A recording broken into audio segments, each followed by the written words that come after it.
Good evening. Welcome to Finally I Choose Me, where conversations are authentic, where authenticity meets purpose. Tonight's show is a very serious show. It's just not a crisis, a personal crisis, but it's a global crisis. Tonight's show is about domestic violence. In October, we represent domestic violence, but we know that this continues daily and annually. Statistically, 1,000 to 1,500 women are murdered by their intimate partner. So tonight, we want to discuss in honor of Tracy Rachelle Lewis. Her sister will share their compelling story and journey of tragedy, journey of healing, and then we want to bring some self-awareness. So can we welcome Miss Ry Lewis to the show? Hi, thank you so much for having me. You are very welcome, and we are very excited about you joining us tonight. I know this is a difficult topic, but it is a topic that we as women must keep alive. Myself, I grew up in a domestic violence household, and so I totally understand the dynamics of domestic violence. But I want you to share about your beautiful sister, Tracy. Tell us about your family story and the loss of your dear sister, and not just your sister, but the beautiful baby she was carrying as well. Absolutely. My sister, Tracy Renee Anderson, formerly Tracy Renee Lewis, she was just a light. She had this personality that was just so strong and bubbly, and people just loved her. Like she could walk into a room and smile, and she would just bright up your day. Um, she had the personality of a person who was a go-getter. She had determination in her. She was definitely a fighter, but she loved hard, just like I do. Okay. And that was my sibling. We grew up together. We were all each other had. We shared the same mother and father. So this wasn't, my stepsister, or as some people have, assumed, or just my my half sister. This was my full-blooded sister. And she was 3 years younger than me, almost 3 years younger than me. And so of course we fought, we bickered as siblings, of Of course. course. Of course. We loved each other. We had each other's back no matter what. She was a great whiz at math, numbers. That was her thing. She could work in accounting, and I mean, get you all the way together. So I, she knew her thing. She knew her stuff. So Tracy was an amazing person. Um, she was a giver, kind-hearted. She loved any and everybody. She would give you the shirt off her back if she could. And she was definitely like me when it came to like feminism. I am a feminist, and I definitely believe my sister was as well. She wanted to help women, especially women who were victims of domestic violence, which mm, is kind of what brings us here today, after what happened to her as well. So, yeah. thank you. She sounds like she was a wonderful person. So, as you think about that moment of time, I know that in speaking with your mother, she was in a relationship. Can Mhm. you tell us a little bit about what you know about the relationship and kind of what happened that led to such a tragedy? Well, the relationship was toxic to begin with. Okay. Um, Okay. I did not know off the top of my head, like I didn't know from the start that it was a toxic relationship. I just knew that she had gotten with this guy, and they moved pretty quickly in the relationship, because I mean, one minute we were hearing about him, the next minute we were hearing that they were moving in together, and then the next minute she's pregnant. And Okay. so it just kind of moved really quickly. But I am not one to judge her on that. I've moved quickly in relationships before Me too, so I too. get it. Hmm. You know, like I said, both me and my sister were people who we love hard. So when we fall for somebody, we fall for them, and we try to give them our all and our best. And so I Okay. believe that's what she did with that relationship. We shared conversations, Mm-hmm. private conversations where she basically, told me how much she was in love with him, how much, she was so happy to be with him and all of that. And then the day she called to tell me she was pregnant, we were both crying. We were excited, Right. happy. This was going to be the first baby born in our family, like in a really long time. So everybody was super excited. And then she got to be about 6 months pregnant Mm-hmm. and found out that she wasn't going to have a boy because they thought it was a boy at first. So she Okay. found out it wasn't a boy and that it was a girl. And so apparently, I guess her child's father was not happy about that. I guess he wanted a Mm. boy. Okay. Um, and so it just became more and more information was coming to light as time Mm-hmm. progressed. Uh, Mm-hmm. we are getting phone calls from my sister at this point. When I say me and my mom, getting phone calls from my sister at this point that she decided to not go into work one day because she wasn't feeling well. She was having some issues with the pregnancy that day. So she decided to go and get her self-averners and go back home. And when she Mm-hmm. got back home, she walked in, well, didn't necessarily walk in. She went to unlock the apartment door and couldn't get all the way in because the chain was on the door, which indicated that Mm. he was home. And Mm-hmm. so she was yelling through the door, like, unlock the door. Why is the door locked? And so he takes a long time to get to the door, gets to the door, unlocks it, and he's standing there dripping wet with a towel on, nothing but a towel on. And she Mm-hmm. walks into the apartment. She's like, what's going on? And she happens to look over and see that there's a young lady there in the apartment. Oh, And wow. one thing, yeah, yeah. One thing led to another. And it became a physical altercation between my sister, the young lady, and him. And so basically, he hit my sister and held her down so that the young lady could run out of the apartment. And he ran out of the apartment himself. And yeah, that's the first time we had heard of anything. She called me and my mom crying, telling us about the situation. And we Mm-hmm. both begged her, please go back home to Michigan, go back to Detroit, because she was living in Mm-hmm. Texas at this time. And so Mm-hmm. she's like, no, she's like, I can't leave. I have a really good paying job here. I'll just do this on my own. Me and my baby, I'll do it on my own. I don't want to struggle. There's nothing for me back home in Michigan. I want to stay here where I'm making good money to take care of my kid. And so, all we could do is respect her decision. A lot of people Right. have Of asked me, course. why didn't you guys force her? Why didn't y'all make her go back? And I'm like, you can't make somebody do anything. Right. She's grown. And at the end of the day, I respected her choice, especially when you're telling me this is for your child. I'm staying here for my child. Bump him. I'm going to stay here and do what I have to do to take care of my baby. Exactly. So at that point, like, yeah, I'm all for this. Long as you get away from him, do what you got to You do. good. Right. So yeah, it spiraled very quickly. And she did leave him for some time. And then I guess they had another apartment together. And so I don't know. I guess he at some point moved into the new apartment. She moved in by herself. And at some point, he followed because both their names were on the lease because they had already signed for the apartment. So Mm-hmm. yeah, he moved in and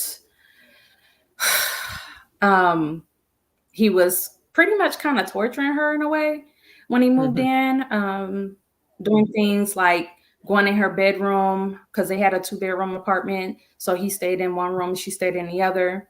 And he would go in her bedroom, snatch the TV out the wall, take it out of her bedroom while she's laying there watching TV.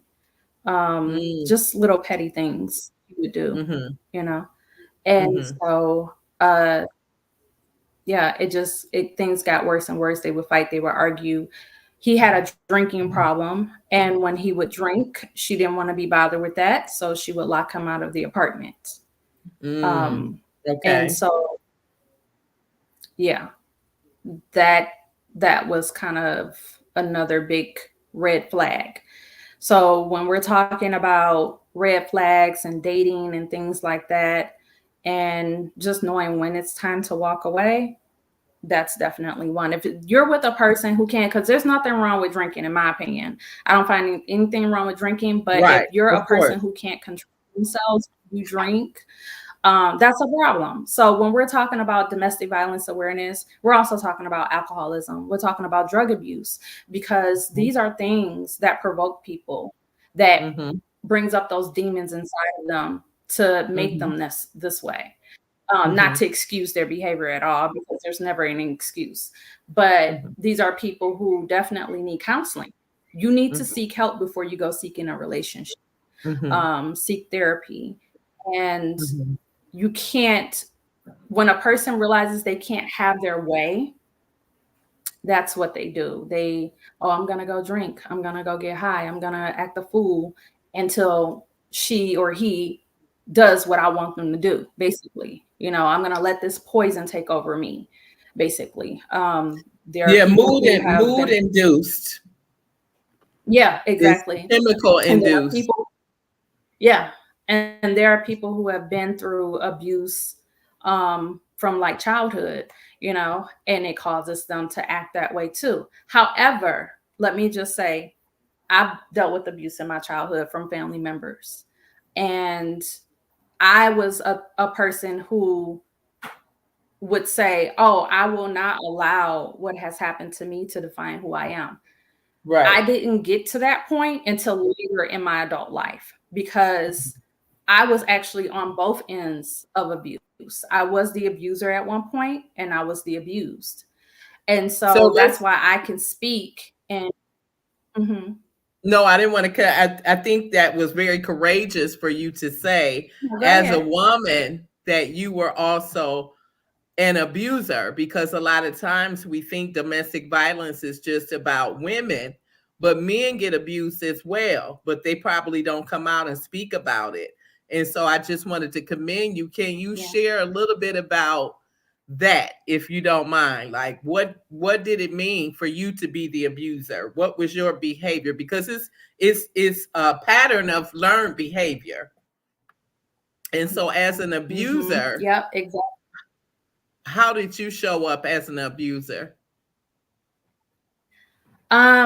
So, not to excuse my behavior or anything like that, but when I was with one of my exes, he thought that it was appropriate to call me a B out my name. He thought it was appropriate to talk down to me. And I was just like, I'm not going to tolerate that. Who are you talking to? And when he would call me out of my name, I would react and punch him. And at that time, I was 95 pounds soaking wet. I was practically 95 pounds my whole life, almost. When the pandemic hit, then I blew up. But I was a little thing, and I'm hitting on this big dude, who I knew did not hit women. But that doesn't mean anything. He could have hit his breaking point. He could have decided, you know what, I'm gonna knock you out. And hit back. Keep putting your hands up. Right. And it could have been lights out for me at 95 pounds. That could have been a wrap. That could have been it. But yeah, I reacted to how he treated me. And instead of me reacting that way, I should have walked away. I should have just left the relationship. Right. But I chose not to. And so I have no type of pride or any of that. I can definitely admit my faults and my flaws. I am not perfect. I'm human. And I made those mistakes coming from a person who was abused in her childhood by various family members. I can definitely admit that kind of took a toll on me, to the point that I seek help? No, I thought that was normal. I thought that was normal behavior because it had been done to me. So I thought it was normal for, when I get grown and I get into a relationship, it's normal for me to hit back. I'm a hit back, whether they hit me with their words or their hands. I'm a fighter. I had to defend myself in school a lot because I was bullied. I had to fight back then, and it was just an ongoing cycle. So me being the abuser At that time, I was not identifying myself as an abuser. I was I, just I thinking understand like, don't because defend me, you know? right. And so Um, we normalize that because that's what we were taught. I can remember coming up, I was taught to hit first. yeah. Like if I think it's about to go down, Mhm. I'm hitting first. And in relationships, I was taught not to fight fair. So I would pick up something.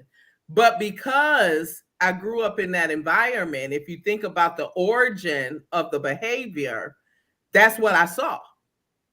And so it seems Yeah. normal until you realize the toll that it's taking on you as a person, your relationships, your livelihood.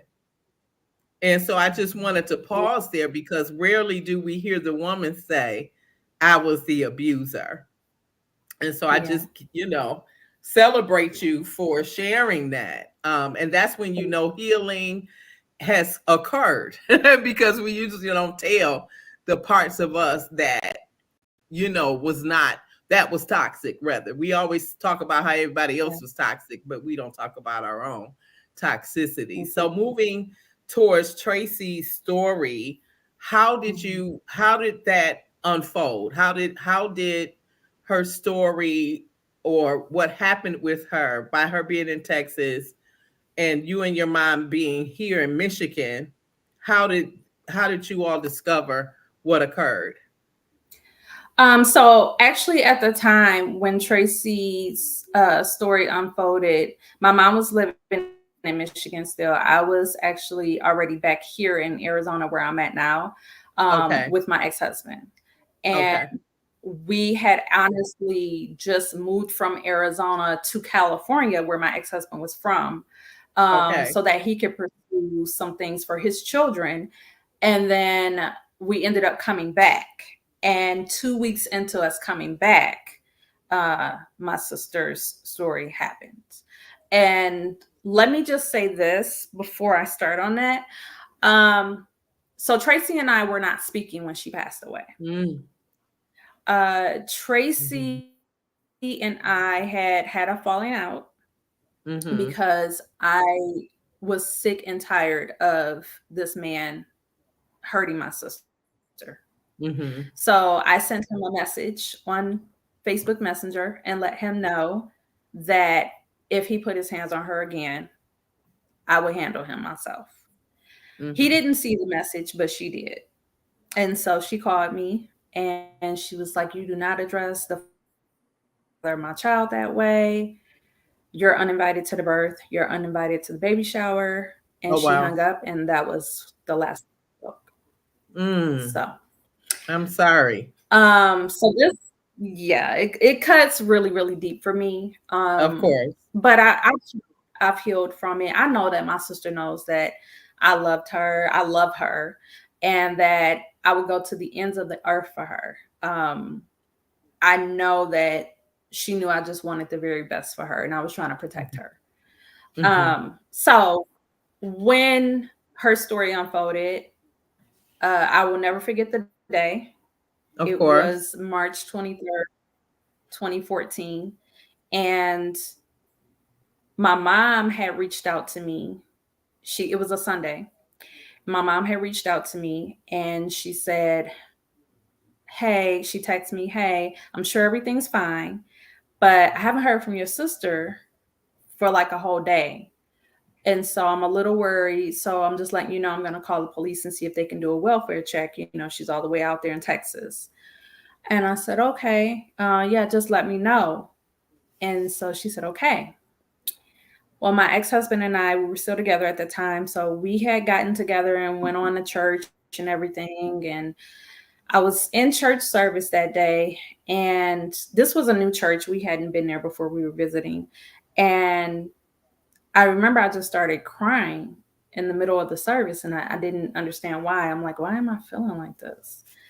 So back then, I didn't have much of an appetite. My appetite was kind of suppressed. And Mhm. we went to Denny's after church and we went to eat. And I remember I ate all my food. And I'm like, that's weird. But I'm like, whatever. So we go back to the house and I had him work on some paperwork. We had to do something. So I had him doing that, and I started sorting some laundry, and I had my phone sitting up on the dresser in the bedroom, and it was still on vibrate from when we were at church. And so I had it sitting face up, and I started sorting the laundry, and I heard a buzzing noise. So I look over at my phone, and I see it's my phone. And I see it said mom. And so I told my husband, I said, I don't want to answer that. And he said, why? And I said, I don't know. I don't want to answer that. I don't know what she's going to tell me. And he's like, Ry, just answer it. I'm sure it's fine. He was like, your sister's done this before where she turned her phone off for like a whole day and just slept in or whatever, Right. Just answer. So I answered.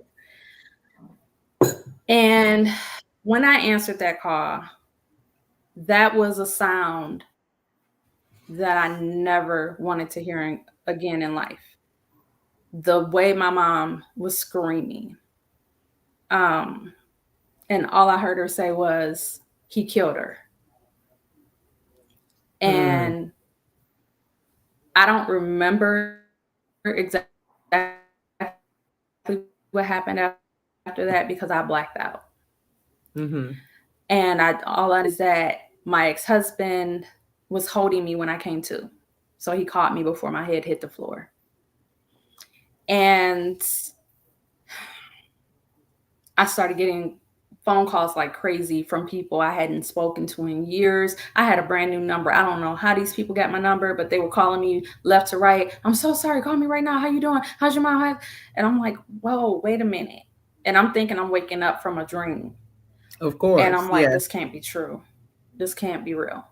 And so at that time, I was thinking he shot my sister. So I called my mom back. She's still crying. She can't compose herself. I'm trying to talk to my aunt who's with her at the time. And I'm like, what's going on? I'm like, are you telling me I don't have a sibling anymore? And my aunt, she's telling me, she's like, she's gone, she's gone. And I'm like, I'm not even thinking to ask about the baby at the time. My mind is just all over the place. So I am like making phone calls. I'm trying to get a hold of my dad because my dad lived in Georgia at the time. He didn't know he was estranged from us. So he didn't know. So I'm trying to like call my grandmother out there and tell her to like let him know to call me. And it's just craziness. And get him on the phone and I tell him. And again, there's that scream. And I honestly didn't feel like my dad was in any position to grieve because he hadn't been around. Abused my mother. Oh, okay. Wow. He hadn't been around. He abused my mother, And I'm like, my mom could have been in that same position at your hands. So why are you grieving? But I just still felt like he had the right to know she was his child. At this time, my sister's killer, whose name I never speak,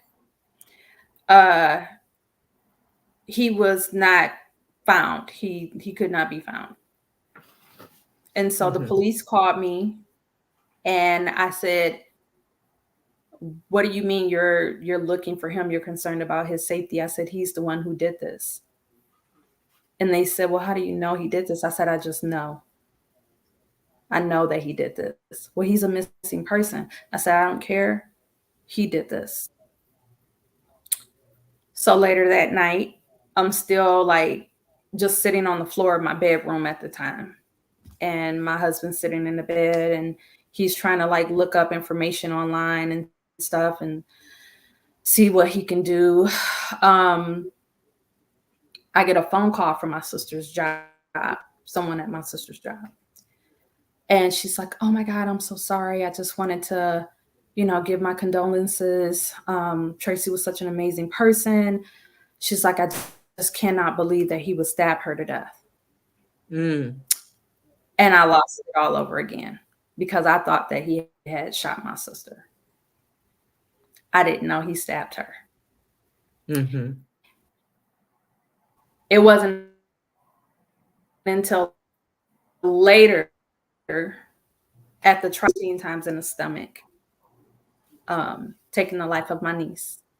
Mm-hmm. So uh, that was the hardest pill I've ever had to swallow in life. Yeah. And that we're very sorry for your loss.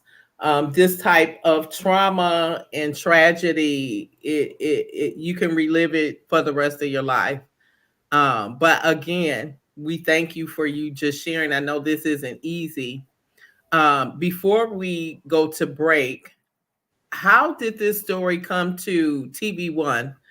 Fatal Attraction. I know I met your mom, and we also had honored her. My sorority, Zeta Phi Beta Sorority Incorporated, had honored her for sharing in the work that she's doing. But can you tell us a little bit how it transitioned to TV1? I know your mom is just always determined to keep her name alive and keep the story out there and bring awareness. How did they capture this story? I believe that TV1 and the station Fatal Attraction, I believe they did an amazing job at capturing the story. I watched it. When Mm. yeah, when they reached out to us, it was crazy because it was like late at night. My mom got this email. I was living back in California at this time. I had moved to California in 2017. And so TV1 had reached out and sent an email. My mom was like, "Is this legit?"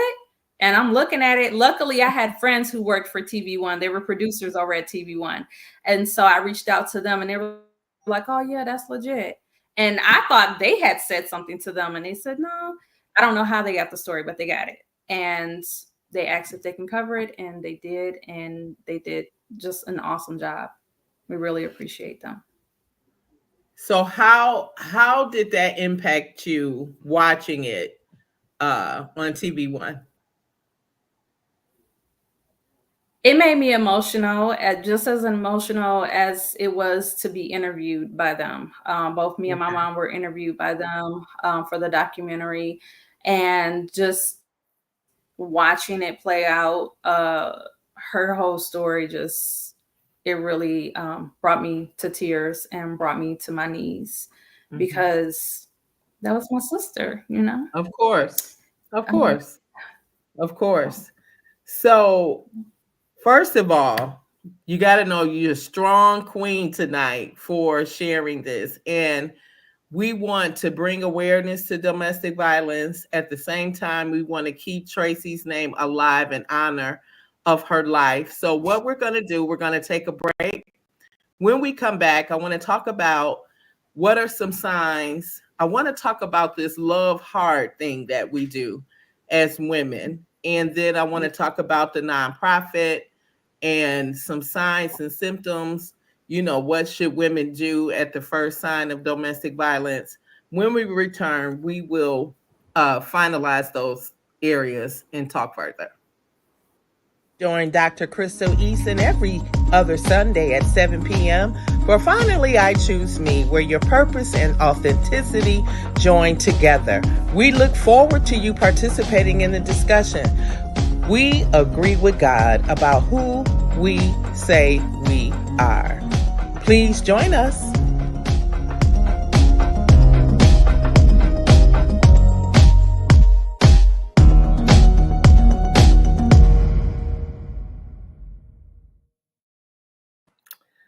So we are back. So when I talk to women all over, young, old, the term love hard. Now you tell me, what does that mean when you say you love hard? I'll share what I see when women say they love hard, and I know what it means for me. But just let's talk about that for a moment. Well, so for me, I'm a nurturer. Um, Okay. I am always caring about those that I love that are in my life. So I will go to bat for them. You know, I will make sure that they are protected. I will make sure that I'm there for them all the time. I will make sure that whatever it is that I can do for them, I do for them. And if I can't do it myself, I'm going to find a way to get it done if I can get somebody else to do it. I am just always big on being a listening ear, being a hugger, a giver, doing what I can to make sure that everybody in my circle is good at the end of the day.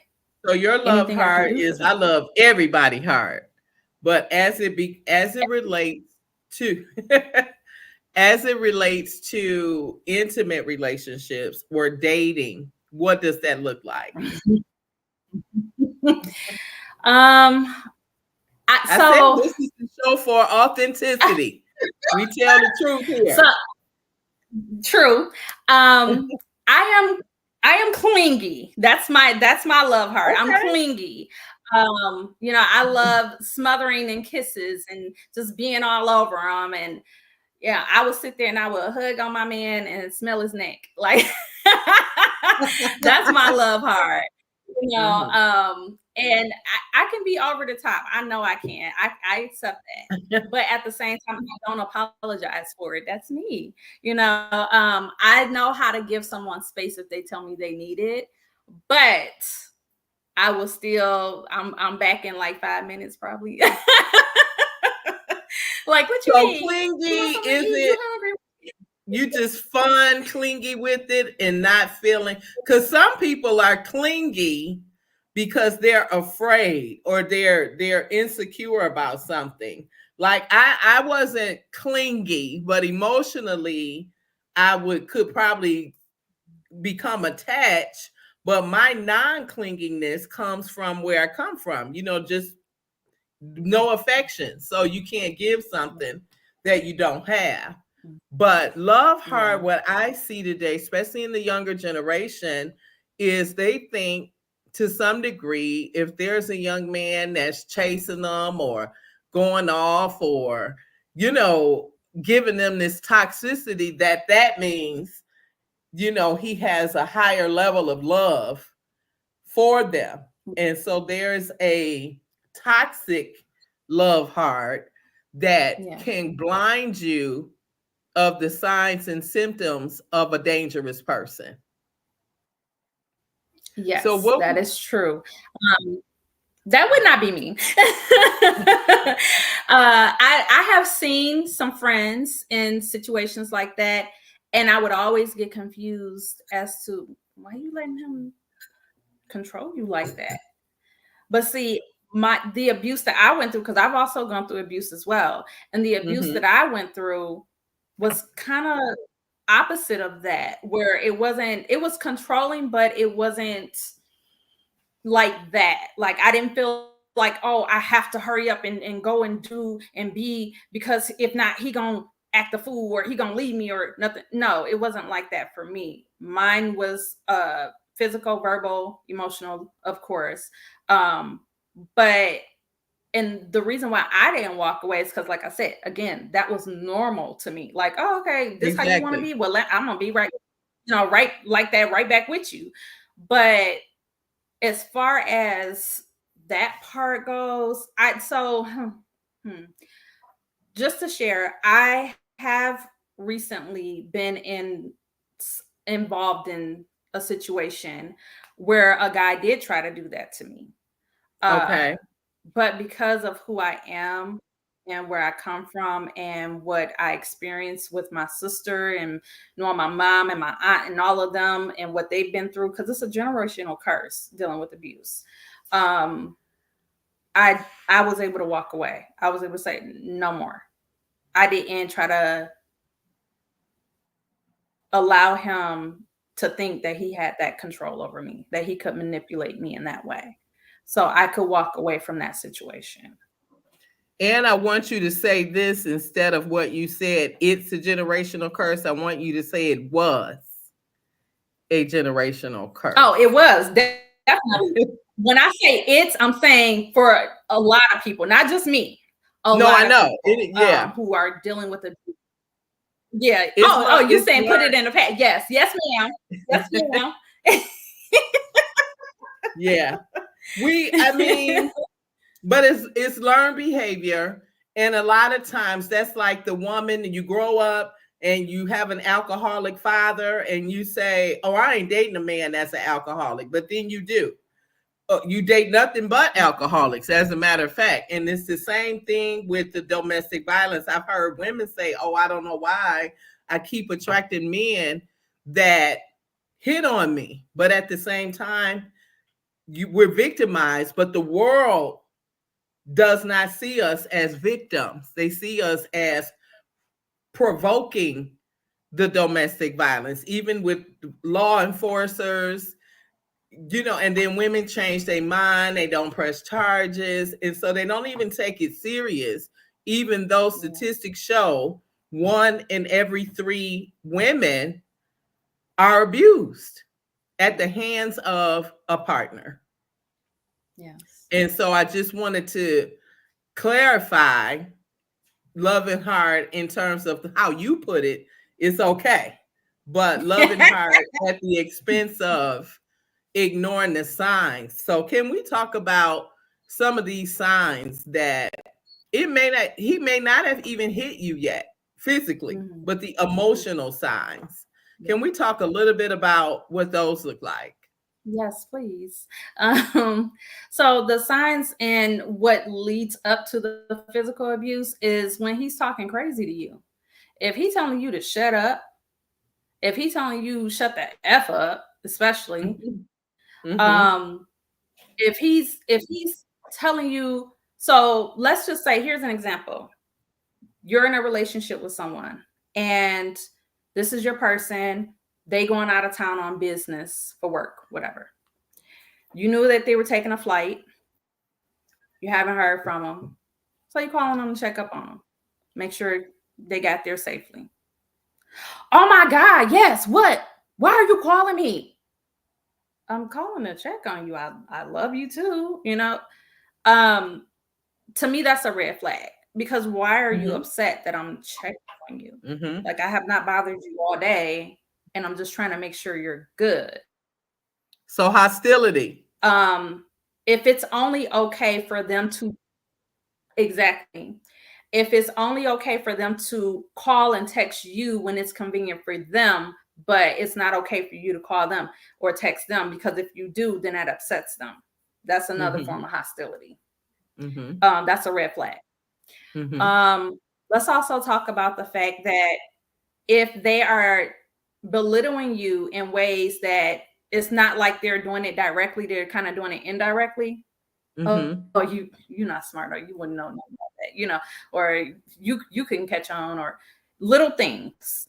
Pay attention to those little signs, because those little innuendos and little comments and stuff, those little jabs and dabs and stuff, it's a difference when you kidding with your person, y'all joke with each other. Y'all can joke, y'all can play, ain't nothing wrong with it.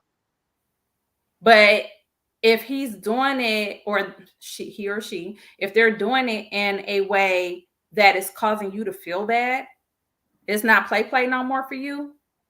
And then especially if you bring that to their attention and they blow it off, or they try to, better yet, gaslight you. What? I didn't say that. You tripping. You hearing things. You're delusional. So from the start, someone who is not emotionally stable, actually, because a lot of times with women who love hard, on the flip side, will ignore that, or will say, I made him act that way. It was something I must have done for him to respond to me like that. And so a lot of women, they ignore it because they think they caused it.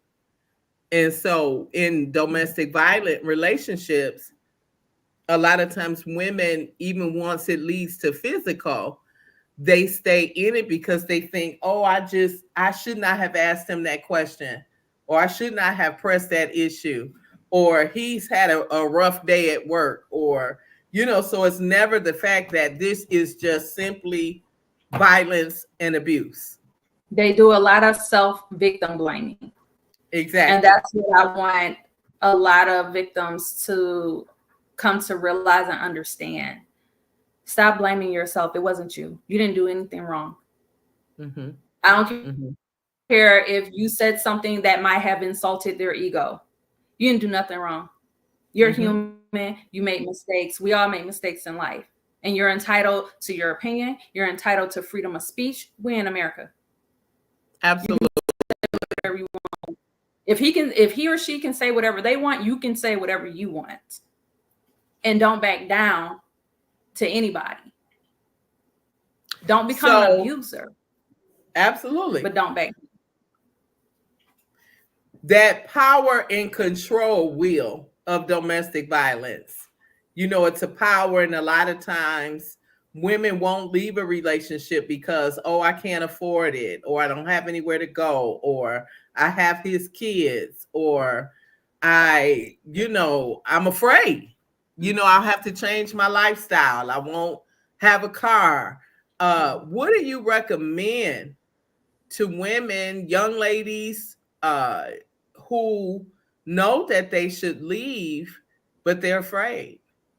There are resources and options available to help you. You do not have to rely on that person. You do not have to depend on them to take care of you or your children. You can leave with the clothes on your back. You can contact me and my mom. We don't have our domestic violence program anymore. However, we still help victims. So if they Okay. call us today, we will still help them. So tell us you can about find that. I us on remember. Facebook, social media. So it was called Angel's House, right? Yeah. So we have the Angel House. The Angel House. Okay. So what did you do? What did you do that you still do, even though you don't necessarily have it housed up under that program? Tell us how you all came to birth that. Yeah. So what brought the Angel House about was what happened to my sister and my niece. My mom knew that my sister always wanted to start a nonprofit to help women who were victims of domestic violence, or just to help women in general. And she wanted to call it the Angel House. And so my mom decided to open this nonprofit, the Angel House, in 2014. I think a month or a couple of months after my sister passed, we opened the doors. We started on the ground running, hitting the ground running. And we helped save a lot of lives. We helped a lot of victims get away from their abusers. And what we did was we provided them with the resources. So we were basically like an underground program. Like you have the Underground Railroad. So we were an underground program where if a victim came to us and needed to get away from her abuser immediately, we provided the resources to help her get away from her abuser. So that meant tapping into our donations that we would receive on a monthly basis. And we would use that money to either buy that person, the victim, a bus, plane, train ticket, or a gas card if they wanted to take their vehicle, to get them out of the state and into a state that had a domestic violence shelter where they could go and stay. So we were connected with, I believe, 17 different states that had domestic violence shelters. We would reach out to those 17 states when that victim would come to us, and whichever state said that they had availability first is where we sent her. The victims did not get to choose where they wanted to go. We would just send them to whatever state had the first availability.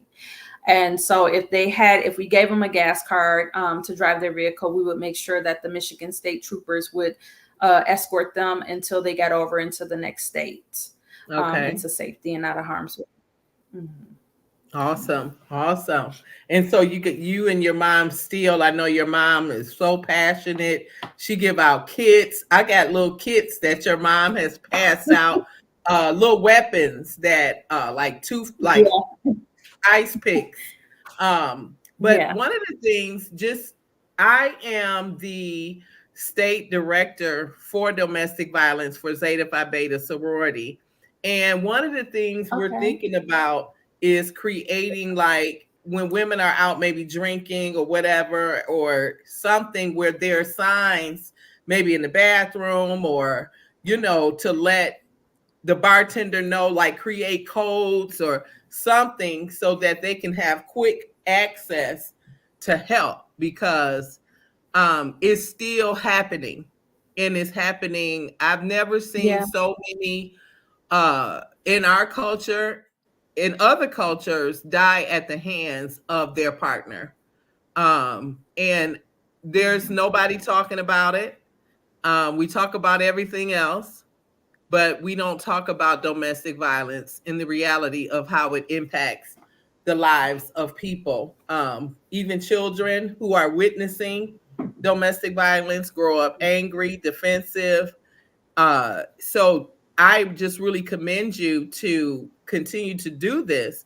So when you think about your healing journey, especially because you guys were not talking, what was your healing journey? How could you help someone heal for losing a loved one, a sibling, from domestic violence? So when this all first took place, and mind you, during what happened to my sister, as we were in a basically preparation for her funeral, me and my ex-husband separated. And so I was pretty much on my own. I stayed back home in Michigan. He continued to stay here in Arizona. And I got myself a condo, and I had turned to alcohol at that time. Alcohol was my source of comfort, I guess you could say. And I had been through a lot. And I had tried counseling. Counseling wasn't helping me. I went to, I think, about 2 or 3 different counselors, and it just wasn't doing me any good. And so I was like, you know what? Your mama did raise you to know the Lord. Why don't you consider praying? Come on. So I did. I turned to God, and I prayed my way through.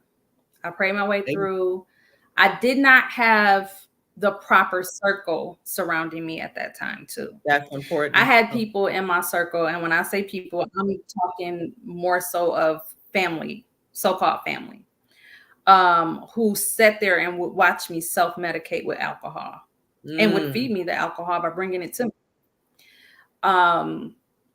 And I had to come to a realization that these were not my people. Family or not, these are not my people.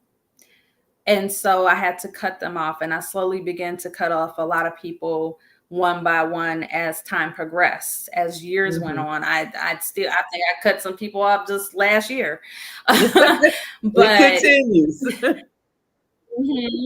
But once I found my proper circle and saw the ones who stuck around, and these are friends who become family over time throughout even high school. These are friends from high school, college, who had become family. And once I saw the true love and support from them and realized, like, this is what I need. Having that support, having a good support system, and having God first and foremost will get you through anything. Amen. Yes. My pastor have that. Yeah. My pastor title of his message today was "Tell the Devil I'm Still Here." And one of the points was people will come to your funeral, but not your rescue. And so I think that was such a key point. That part. Yeah, that was a key point about changing your circle in order for you to heal.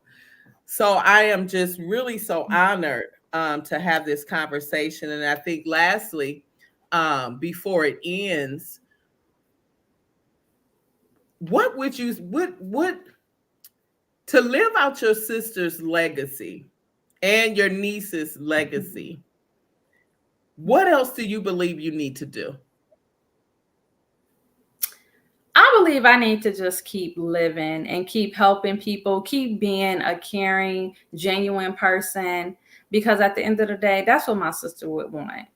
Okay. She would want me to continue. My sister was not that mushy type of person. I mean, she would do like the most random kindness, the most random act of kindness for me. It'd just be out of nowhere. And I'll call her and I'll be crying. I'll be like, thank you so much. She's like, oh, I can't do this mushiness. Bye. And she hang up. You know, that's just how she was. Like she'll give to you. She'll love on you and all of that. But like when it comes to the mushy stuff, no. And I know me or my mom just sitting around crying and grieving over her all this time.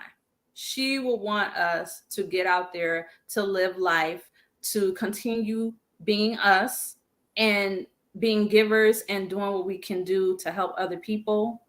And that's why I say, even though we don't have the angel house, we're still here to help. You can still call on us. You can still reach out to us. We will do the best that we can to the best of our ability. You know, we won't turn anybody away. And if we don't have the resources, we'll find resources or find people who do have the resources to connect you with. Yes, we donated money and we're here to help too. I mean, that's a mission that in honor of so many lives that have been lost.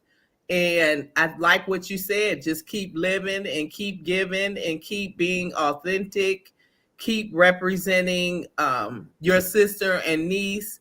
But also we want women to know if you are in a violent situation, that there is help and that you need to leave. You don't need to try to figure out why this is happening. There are shelters available. We have shelters in the city. You could call 911, go to a family member's house, but don't hesitate. We need you to live and keep going. Ry, is there anything else you want to share with us for our listeners? I think this has been an amazing conversation. I know it takes courage to relive those thoughts and those feelings. That was your sister and your niece. Grief and tragic grief is not hard, but I love what you said. Changing your circle, receiving new people into your life, and living. Because that's what we have to do. So is there anything else that you want to share with our listeners or women that may be in this fight? Yes, I just want to say, be strong and know that you can. Just know you can. You can walk away. You can live a better life. You can be free from fear. You can make it. You can survive. You are going to be a survivor as long as you want to be a survivor. Nobody can hold you back from anything because God said He created you for a purpose, and that is not for you to die at the hands of someone other than Him. You have a life that's worth living. Amen. Because He is the author and the finisher of life. And I like what you said. My mama taught me about God because we know all things are possible with Christ Jesus. And finally, I choose me is about who He say we are. And He has told us in His word that we are more than a conqueror, that we are fearfully and wonderfully made. So ladies, it's not about emotion, it's about living. And so if you need help, reach out. You can reach out to us at the show and we will get you the help that you need. And Ry, I just think you're so beautiful. You look like your mother to me. I'm honored that you said yes. It's been a pleasure talking with you. It's been an honor to hear your story. And we're going to help keep Tracy's name alive. Thank you so much for having me. I appreciate you all. Be blessed and stay wonderful. You too. Talk to you soon. Thank you. Bye.